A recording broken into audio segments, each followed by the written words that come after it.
Le restaurant Coco Blue, situé parc de Carrickferland à Sainte-Anne, Guadeloupe, vous invite à son prestigieux réveillon de la Saint-Sylvestre. Dîner, spectacle, piano-bar.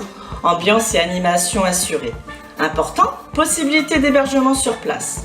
Infoline 0690 14 02 62. La fête dans toute sa dimension le 31 décembre au restaurant Coco Blue. Hexagone, actualité. Nous sommes ce soir à l'Assemblée, la salle Victor Hugo, pour ce colloque 60 ans du Bumidum, hommage aux travailleurs ultramarins. Une manifestation organisée par Guylaine Mondor, qui fait partie de l'association. Parlez-nous un peu de ce moment que nous allons vivre ici, ce colloque ce soir. Eh bien voilà, donc je suis présidente de l'association Songer, qui signifie se souvenir en créole. Donc en mars dernier, nous avons réalisé une table ronde sur le Bibidome et nous avons été contactés donc par l'Assemblée nationale pour co-organiser cet événement sous l'initiative du député Olivier Servat, donc pour fêter les 60 ans du Bibidome. Quelle importance ça a de commémorer ce Bumidum qui a marqué évidemment toutes ces générations d'ultramarins qui sont venus dans l'Hexagone? Eh ben, c'est exceptionnel ce qui se passe aujourd'hui, puisque le Bumidum est encore aujourd'hui un sujet tabou dont on parle peu dans la famille, dont on parle peu aussi au niveau national, et que les 60 ans du Bumidum, cet hommage que rend aujourd'hui la République, cet anniversaire pour cette migration des personnes venant d'outre-mer, Guadeloupe, Réunion, Guyane, Martinique, c'est vraiment quelque chose d'extraordinaire qui va permettre de lever les tabous et de permettre enfin la transmission de cette odyssée. On sait qu'il y a bien sûr les bienfaits de cette initiative, mais aussi des conséquences. On en parle de cette initiative qui a été mise en place. Voilà, donc je suis aussi réalisatrice. Donc j'ai réalisé un court-métrage qui s'intitule Bibidome, une migration réussie, point d'interrogation. Et effectivement, donc cette migration volontaire, forcée, toujours telle est la question, puisque les personnes avaient un aller simple pour venir s'installer dans la dite métropole. Aujourd'hui on dit hexagone, mais bon voilà, ce métropole ça renvoie aussi à un certain rapport de force, et les personnes arrivaient, on leur avait promis qu'ils auraient des métiers intéressants, des salaires intéressants, et certains d'entre eux, beaucoup d'entre eux, arrivés ici, ont dû se débrouiller par leurs propres moyens, et ce qu'on leur avait promis, la promesse n'avait pas été tenue. Voilà. Vous avez fait par rapport au métier, par rapport aux professions qui leur étaient réservées. Donc, et puis aussi pour les femmes, leur promettait peut-être d'être secrétaire. Elles se trouvaient à faire des formations comme femmes de ménage. Voilà. Donc ça a été quand même assez difficile, d'autant plus si on n'avait pas déjà de la famille sur place. Ceux qui avaient de la famille, ça a été déjà plus, je dirais plus facile. Je ne sais pas si le mot facile est le mot adéquat, mais en tout cas pour ceux qui n'avaient vraiment personne, ça a été très violent. Vous avez évoqué votre documentaire. Je sais que ça a été difficile de trouver des gens qui acceptent de témoigner. Ça veut dire qu'il y a une persistance d'un traumatisme 60 ans après? Oui, voilà, donc ça m'a étonnée, puisque j'ai mis au moins 2 ans pour le faire, dont 1 an à chercher des témoins, et j'avais personne qui souhaitait témoigner. On me dit oui, mes parents sont partis du Bibidome, et puis quand je leur demandais de témoigner, ah non, finalement c'est pas parti, ou alors la réponse était la suivante, non, c'est terminé, ils veulent plus en parler. Pourquoi, selon vous, il y a une forme de honte d'en parler Alors, je ne sais pas si c'est la honte ou c'est parce que l'expérience a été tellement douloureuse. Souffrance. La souffrance violente. Donc, c'est se remémorer des moments tragiques et dont on n'a pas envie d'en discuter. Voilà, ça m'a étonnée puisque voilà, dans notre association Songer est une association mémorielle, et l'année dernière on a organisé au niveau départemental la commémoration hommage aux victimes de l'esclavage colonial à Saint-Denis. Et l'esclavage, bon, ça y est, bon, maintenant on en parle, mais c'était un sujet longtemps tabou. Et je ne pensais pas retrouver cette même omerta, si je puis dire, concernant le Bibidome. Donc c'est vrai que j'ai été surprise, mais c'est vrai que le Bibidome a réveillé pour nos populations un traumatisme déjà passé, qui a été l'esclavage. et une migration plus que forcée. Et là, une migration, voilà, donc très, très encadrée. Et on peut comparer avec ce qui s'est passé pour les Ukrainiens, où la population française a été avertie qu'il allait y avoir une population qui allait venir. Pourquoi elle allait venir? On a préparé l'accueil et rien n'a été, et par nous, rien n'a été fait. Les gens sont arrivés, puis ont découvert aussi le racisme. Voilà, donc c'est très particulier. Le fait de sanctuariser cet hommage à l'Assemblée nationale, vous espérez briser le tabou justement? Ça y contribue, briser le tabou, oui. Ça y contribue grandement puisque voilà, j'ai une amie donc là qui est venue en famille pour cet événement et c'est exceptionnel puisque auparavant quand sa mère elle me disait en parler du Bibidome en famille, elle n'était pas prise en considération parce que ce qu'il y a c'est que ceux qui sont partis sur place ont considéré que ceux qui étaient partis avaient une chance exceptionnelle. Donc ils n'ont même pas pu témoigner au sein de leur famille des souffrances qu'ils avaient vécues, puisque c'était pour ceux qui étaient restés pas entendables. Donc Véronique, sa fille, et puis René Silo, il n'est pas là parce qu'il a des soucis de santé. Donc je tiens vraiment à les remercier puisque c'est très difficile de pouvoir récolter des témoignages. Alors on avait fait une table ronde à Saint-Denis en mars. Et ce qui est impressionnant, c'est que voilà, il y a des personnes qui sont venues pour témoigner pour la première fois, dont une dame qui est venue du Loiret avec ses 3 petits-enfants pour dire donc ce qu'elle avait vécu, son arrivée ici. Je ne sais pas si j'ai répondu à toutes les questions. Oui, tout à fait. Merci. Donc avant d'entrer dans le vif du sujet... Merci. Le Bibidome, Bureau pour le développement des migrations dans les départements d'outre-mer.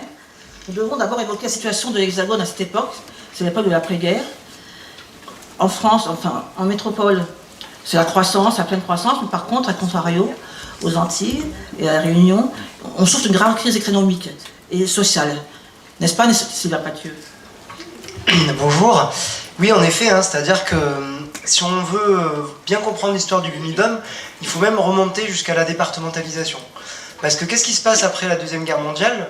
Donc la France a un empire, et la question qui se pose, c'est de savoir que faire de cet empire, sachant que l'heure est à la décolonisation, l'heure est à la liberté des peuples.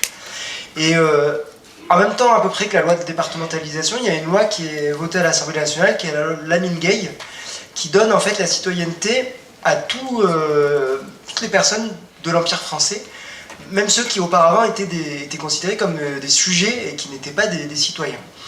Et tout l'enjeu va être de savoir qu'est-ce que ça veut dire d'être citoyen. Parce que être citoyen, ça veut dire avoir le droit de vote, mais ça veut dire aussi en 45, en 46, ça veut dire aussi avoir un certain nombre de droits sociaux. Tout ce qui est mis en place avec le programme du CNR, et donc avoir la retraite, avoir la sécurité sociale, avoir tous ces droits sociaux. Et bien entendu, ça nécessite aussi un rattrapage social et économique dans les colonies qui aurait coûté très très cher à la France hexagonale. Et donc finalement, le seul endroit où il va y avoir cette tentative de rattrapage social et économique, c'est dans les DOM, parce que c'est des territoires beaucoup plus petits. Et dans les années 50, au bout de 10 ans de cette politique, qui était au départ une politique de départementalisation qui était voulue par les élites antillaises et réunionnaises, mais ils se rendent compte qu'on leur a fait des promesses qu'on n'a pas tenues.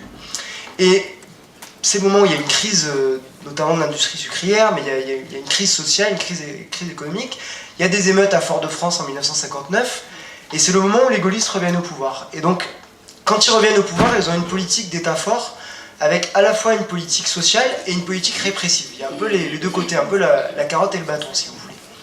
Et leur crainte, c'est le moment de la guerre d'Algérie, c'est le moment de la décolonisation, leur crainte, c'est que les Antilles et la Réunion demandent et obtiennent leur indépendance. Et d'un point de vue stratégique, ils ne veulent pas. Et d'un point de vue symbolique, ils ne veulent pas, parce qu'ils veulent garder ces confettis d'empire, qui sont en fait les seuls espaces dans lesquels il y a encore la possibilité de dire que la France peut encore être d'une certaine manière un empire. Surtout que Sylvain Pathieu, on est dans un contexte révolutionnaire. Cuba en 59, l'indépendance, oui. En 60, Madagascar qui est près de la Réunion aussi, l'Algérie évidemment, comme vous disiez. Ils craignent ce qu'ils appellent une félagisation tropicale.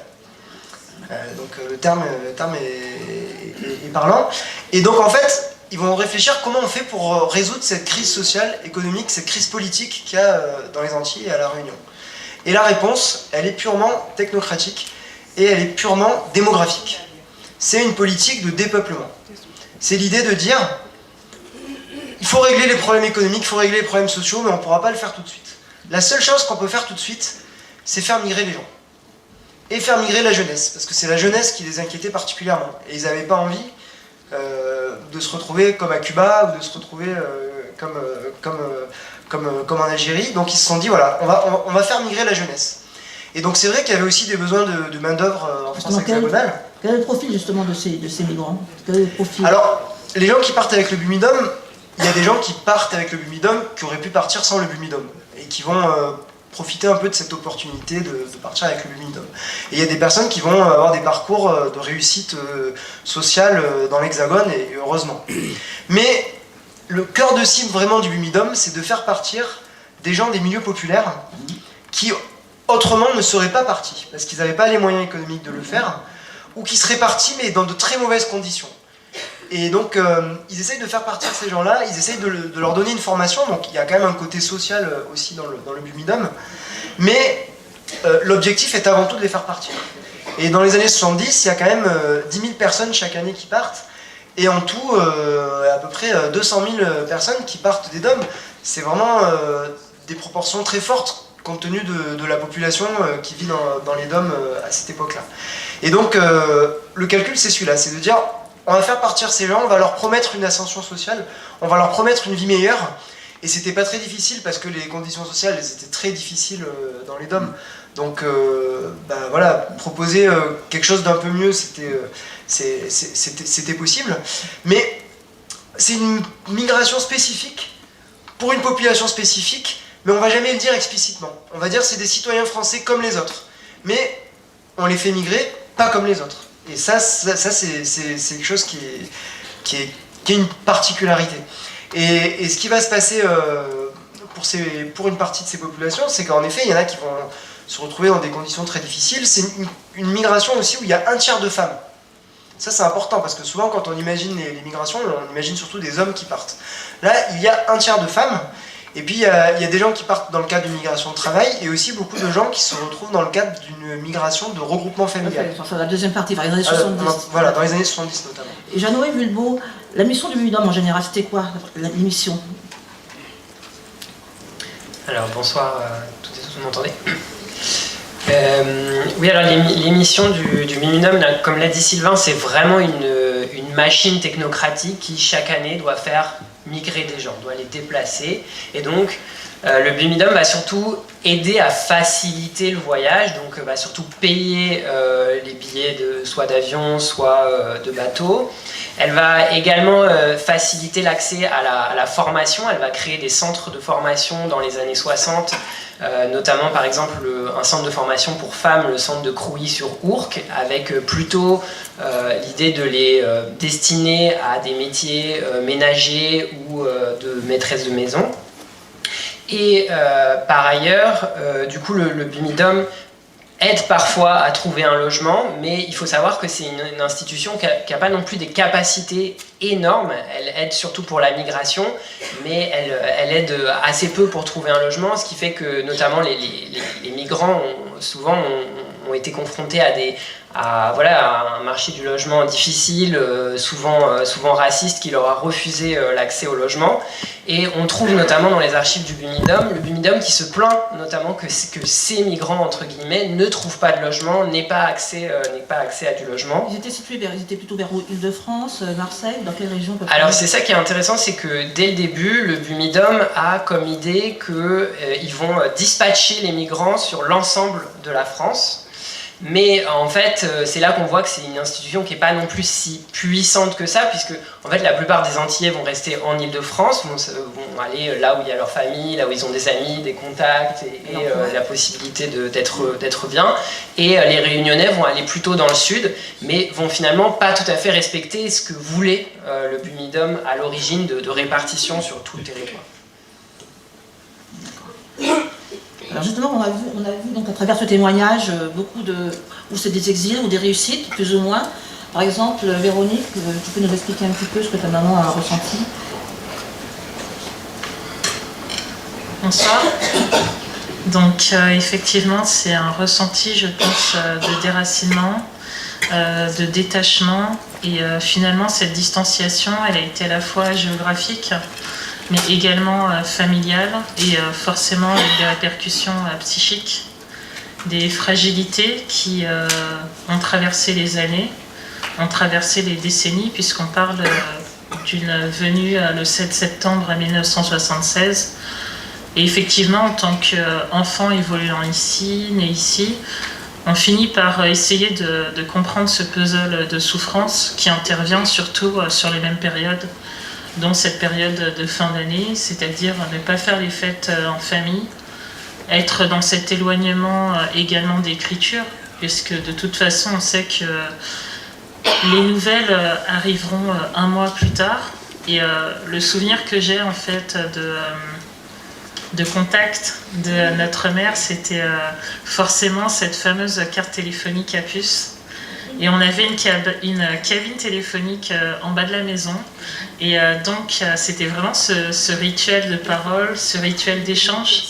Mais finalement c'est un échange un peu biaisé, puisque l'objectif étant de ne pas inquiéter la famille. Et la famille ayant aussi cette précaution de ne pas inquiéter la personne exilée. Donc finalement, c'est une façon de dire les choses sans les dire. Et finalement, la pire des nouvelles, la seule fois où ce sera vraiment transparent, c'est celle d'une personne en fin de vie ou qui est décédée et pour laquelle on doit essayer d'être présent.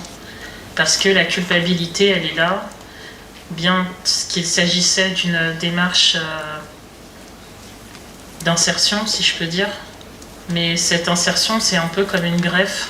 Il y a des greffes qui prennent, et tant mieux. C'est les parcours de réussite dont on parlait tout à l'heure. Mais il y a des greffes qui ne prennent pas ou qui prennent du temps. Et dans le cadre de cette migration particulière, spécifique, on est sur un historique de souffrance, quoi qu'il en soit, et également, je pense, des itinéraires qui sont très variés. Donc je pense, j'espère vraiment, j'attends de ce colloque qu'il n'y ait pas de généralisation à dire. C'est pour ça que j'aime ton point d'interrogation, Guylaine. Ce point d'interrogation, il indique bien, quand on questionne le bumidum et ses conséquences, on ne peut pas oublier qu'il y a des conséquences, mais qu'il y a aussi des séquelles. Et ces séquelles, elles deviennent intergénérationnelles, qu'on le veuille ou non, que ce soit dans les choses qu'on peut dire conscientes, donc celles qui sont dites, celles qui sont explicites, mais il y a également donc des séquelles inconscientes, à savoir par exemple des problématiques de malentendus, le refus de parler d'un passif familial, le refus de parler d'un exil, mais plutôt d'une venue en France pour travailler, sans forcément contextualiser les choses.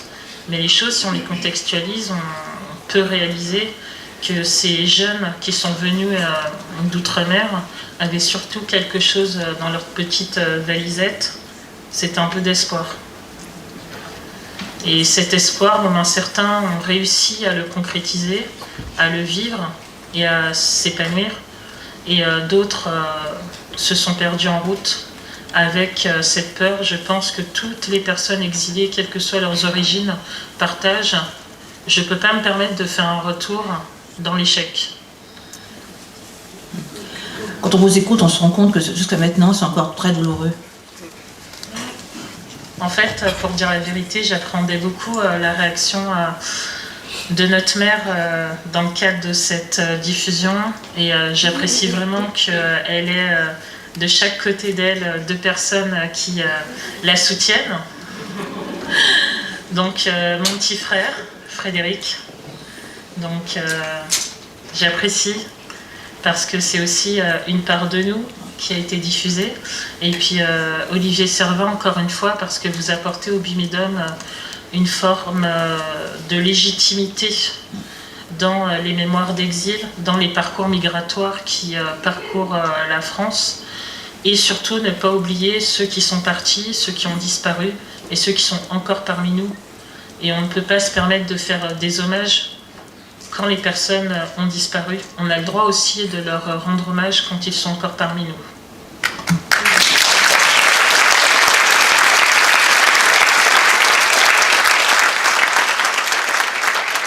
Donc on voit bien que le dispositif, le BIMIDOM, est un dispositif controversé. Par contre, le parcours de Firmin Richard est différent.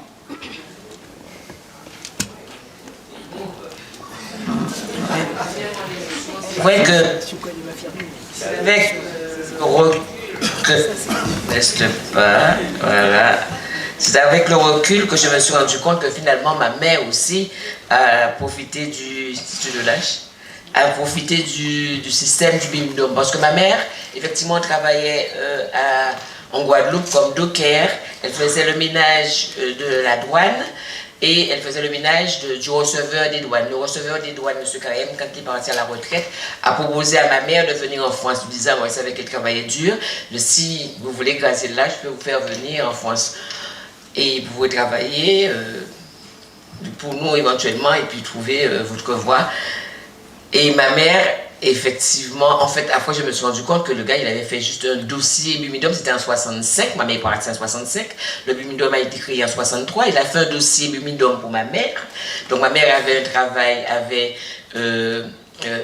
aussi un lieu où elle pouvait atterrir, donc c'était un dossier BIMIDOM qui était fait, pas comme tout le monde, ceux qui partaient avant, et je me suis rendu compte de cela avec le recul parce que j'ai bénéficié d'un regroupement familial. Puisque ma mère m'a fait venir 6 mois après, et je me souviens que j'allais à la Haute Crayon rembourser effectivement le voyage. Et c'est comme ça qu'avec le recul, je me suis rendu compte que finalement, ma mère est venue par le BIMIDOM. Pas comme les gens qui venaient parce qu'ils avaient passé ou rempli un dossier eux-mêmes pour partir, mais monsieur le receveur des douanes avait rempli un dossier BIMIDOM pour ma mère. Ma mère avait bénéficié du système. Donc moi j'arrivais, j'avais 17 ans, j'étais entre 17 et 18 ans, donc je venais rejoindre ma mère, pour moi je suis venu rejoindre ma mère, qu'a fait venir monsieur le receveur des douanes. Donc, mais quand je vois le témoignage que j'entends, effectivement, j'ai eu l'occasion d'entendre des jeunes disant qu'ils partaient, parce que moi je suis parti effectivement en bateau.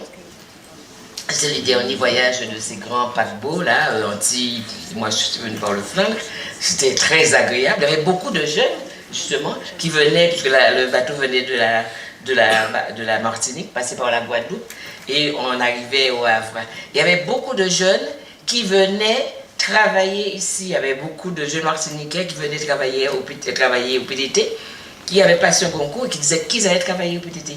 Et en fait, ce qui s'est passé dans les années 60, tous ceux qui venaient des Antilles étant de nationalité française, on les retrouvait au PTT, à la RATP, à l'assistance publique. Mais de l'autre côté, du côté d'Afrique du Nord, il y avait aussi ces gens, parce qu'il y avait ce problème économique qui était là, et tous ces gens d'Afrique du Nord venaient, on les trouvait dans les usines, Peugeot et autres.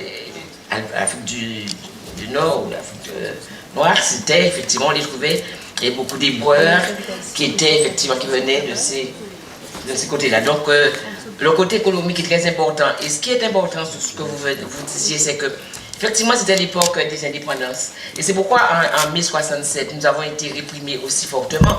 Parce que dans les îles à côté, il y avait l'indépendance de la Barbade. J'ai vu un film en 66, la Barbade est devenue indépendante et est sortie du joug des Britanniques. Et je crois que la France avait très peur aussi de cela. Donc c'est pourquoi en 1067, ça m'a permis, quand j'ai vu ce film, de comprendre pourquoi cette répression que nous avons subie en 67. Il y avait le côté économique, mais il y avait aussi ces indépendances qui se jouaient. Et c'est pour cela qu'on a fait partie de toute cette jeunesse qui était chez nous. Effectivement, il y avait un problème économique parce qu'il n'y avait pas de boulot. Il y avait toute une jeunesse qu'on retrouvait effectivement à travailler. Alors nos parents ne voulaient pas qu'on aille dans les champs de canne, ou souhaitaient qu'on fasse des études et qu'on aille ailleurs. Il y en avait beaucoup dont les parents pouvaient les faire partir en France, mais il y avait toute cette jeunesse effectivement prolétaire, si vous voulez, qui n'avait pas de boulot. Donc on a décidé de les faire partir et voilà un peu dans les années 65 pourquoi nous sommes trouvés très nombreux ici. Et aussi une chose qui est importante, le tabou. Parce que les gens avaient honte de parler de ça. Et c'est pour ça que je suis très contente qu'il y ait ces rencontres qui se font maintenant. Parce qu'il y a toute une génération qui ne savent pas comment leurs grands-parents sont venus ici. Parce que ma mère est venue ici, elle devait avoir 40 ans. Oui, dans ces eaux-là. Et bon, moi j'avais 17-18 ans. Mon fils ne sait pas comment sa grand-mère est arrivée. Si on n'en avait pas parlé, mon fils n'aurait pas su comment ma mère, ma grand-mère, sa grand-mère est arrivée ici, et moi aussi. Maintenant, je peux lui parler de ça. Mais je suis sûr qu'il y a toute une génération ici, là, qui ne sait pas comment sont arrivés leurs grands-parents ici, parce que c'est un sujet tabou.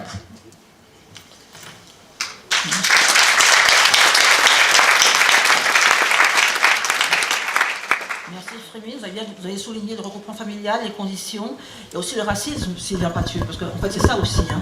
Oui, c'est-à-dire que ces personnes qui viennent avec le Bumidum, en fait, ils partent en tant que citoyens. On leur dit vous êtes des citoyens, vous êtes des Français. Citoyens français, oui. Voilà, venez. Et puis en fait, ils se retrouvent, quand ils arrivent en France hexagonale, ils se retrouvent soumis à des phénomènes de racialisation. C'est-à-dire, on va les considérer comme des Noirs, on va les considérer comme des étrangers. Et moi, par exemple, j'ai travaillé sur ils ont essayé de faire venir des ouvriers pour travailler à Chrysler, à Poissy. Et c'était sur intervention directe de Michel Debré. Et donc je vois les ouvriers qui arrivent et qui souvent se retrouvent logés comme des travailleurs immigrés. C'est-à-dire ils sont dans des logements, ils sont à 4 ou 5 par chambre, dans des F4 ou des F5 où ils sont à 4 ou 5 par chambre. Et il y a un document qui est très intéressant parce que c'est un document où il y a marqué, c'est un document du Bumidum où il dit les travailleurs des DOM sont logés comme les autres étrangers. Et puis le mot autre est barré. En fait, c'était une bourde, parce que c'était pas des étrangers, c'était des Français. Et donc, il y a marqué comme les étrangers, mais moi, sur mon archive, je vois bien qu'il y a le mot autre qui a été barré, quoi. Et donc ça, c'est assez révélateur. Et il faut pas croire quand même non plus que les personnes se sont laissées faire.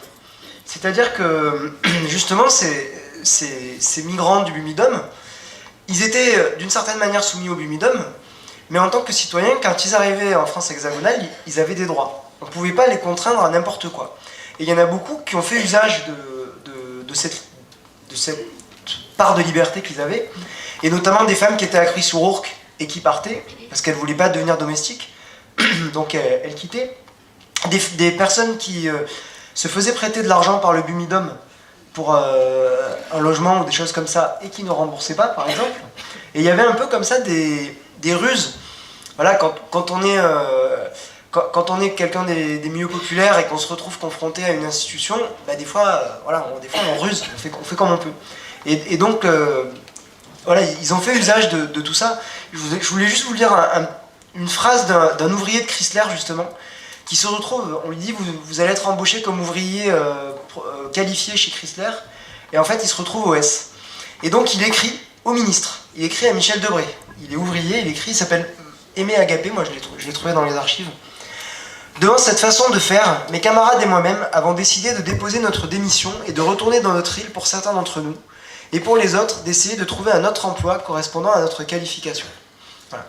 Tout simplement, pour aussi laisser un peu la parole, on voit dans les archives la parole de ces migrants et de ces migrantes, et on voit qu'ils n'étaient pas passifs, ils sont pas complètement laissés faire. Et bien sûr qu'il y en a pour qui ça a été une tragédie, il y en a pour qui ça a été dur, mais voilà, il faut pas imaginer qu'ils étaient complètement passifs, et ils ont su aussi se rebeller d'une certaine manière. Je pense que c'est important de le dire, parce que c'est aussi important pour être fier de son histoire, pour être fier de sa trajectoire, de savoir ça. Alors, il n'y a pas de honte à ne pas se rebeller, hein. On fait comme on peut, on fait en fonction de ce qu'on peut faire. Mais voilà, quoi. Et il y en a beaucoup qui ont aussi tracé leur route, tracé leur parcours. Oui, il faut le dire aussi, hein, oui, tout à fait. Voilà, en faisant avec tout ça. Et en matière de logement, en matière d'emploi, on voit très clairement comment il y a des formes de racisme, des formes de racialisation. O-News Radio sur outremernews.fr.